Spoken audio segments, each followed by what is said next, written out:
വക്രദൃഷ്ടി തുടരുന്നു. തിരുവനന്തപുരം നഗരത്തെ സ്മാർട്ടാക്കാൻ smart city mission രൂപീകരിച്ച് പ്രചാരണ പ്രവർത്തനങ്ങൾ നടത്തുകയാണ് നഗരസഭ മേയറും ഡെപ്യൂട്ടി മേയറും കൗൺസിലും.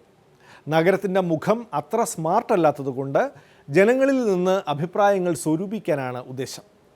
പണ്ടൊക്കെ തെരുവ് നാടകം കളിച്ചും ഓട്ടൻതുള്ളൽ നടത്തിയും ആളെ കൂട്ടിയെങ്കിൽ ഇപ്പോൾ താരം ഫ്ലാഷ് മോബാണ്. അങ്ങനെയെങ്കിലും നഗരം സ്മാർട്ടാകട്ടെ എന്ന് വിചാരിച്ചിട്ടുണ്ടാകും.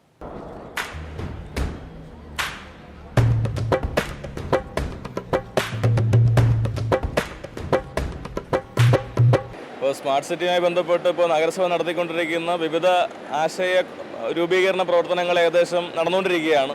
ഇനിയിപ്പോൾ പൊതുജനങ്ങളെ കൂടി പങ്കെടുപ്പിക്കേണ്ടതായിട്ടുണ്ട്. അതിൻ്റെ ഭാഗമായിട്ടാണ് ഇന്നിപ്പോൾ ഞങ്ങൾ ഫ്ലാഷ് മോബ് സംഘടിപ്പിക്കുകയാണ്.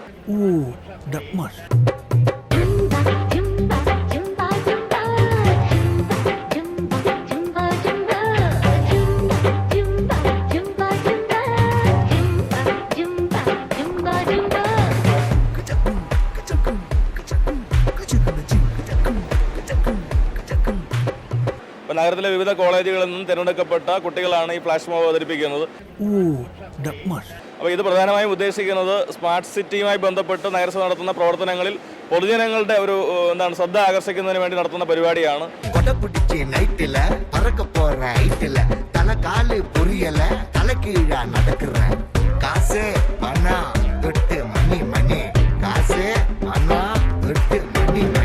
അപ്പോൾ ഇതിൻ്റെ ഭാഗമായി നമ്മൾ ആവിഷ്കരിച്ചിട്ടുള്ള ഫേസ്ബുക്ക് ഉൾപ്പെടെയുള്ള നവമാധ്യമങ്ങളിൽ ജനങ്ങൾക്ക് ഇടപെടേണ്ടതായിട്ടുണ്ട്. കാരണം 4 ലക്ഷത്തിന് പുറത്ത് ലൈക്കുകളും ഷെയറുകളും കിട്ടിയാൽ മാത്രമേ നമുക്ക് ഇതിൻ്റെ ഭാഗമായുള്ള പോയിന്റ് ലഭിക്കാൻ സാധ്യതയുള്ളൂ. അതുകൊണ്ടാണ് ഇത്തരത്തിലുള്ള ജനശ്രദ്ധയെ ആകർഷിക്കുന്ന പരിപാടികൾ നഗരസഭ ആസൂത്രണം ചെയ്തിരിക്കുന്നത്.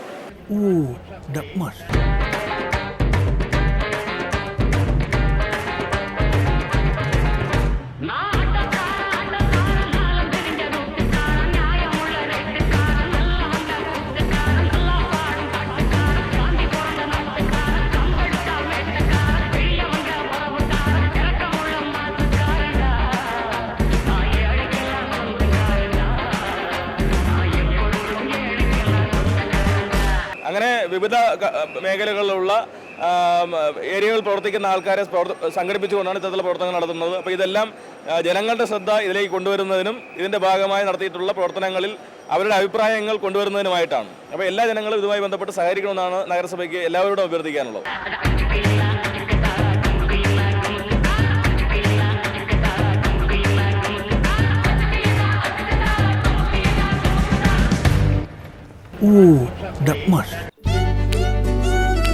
ചേട്ടന് ഇതിനെപ്പറ്റി വലിയ ധാരണയില്ലല്ലേ?